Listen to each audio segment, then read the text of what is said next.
Welcome to the Slop Temple. We pray this video helps. You're ready. Sign into Outlook and open the calendar view so you can act immediately.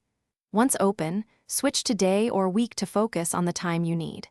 Create a new event by clicking a time slot or the New Event button. Enter a clear title, location, and start/end times.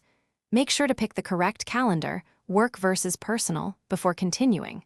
These first steps set the context and avoid duplicate entries later, so complete them now, and we'll build the event details next. Now you'll flesh out the event so it works for everyone.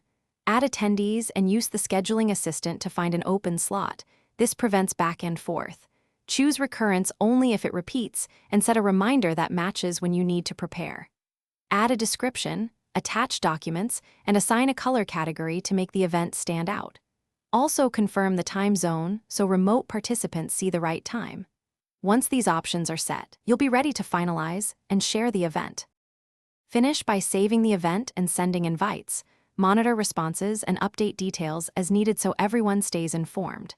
Make sure your calendar is synced to your phone or tablet and use Calendar Overlay to compare work and personal schedules. If you share availability, set permissions appropriately so recipients can view or edit. If an event fails to appear, resync your account or clear Outlook cache. This fixes most sync problems quickly.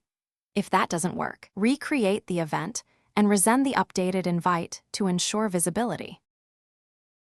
Thanks for watching. Consider subscribing if we helped you.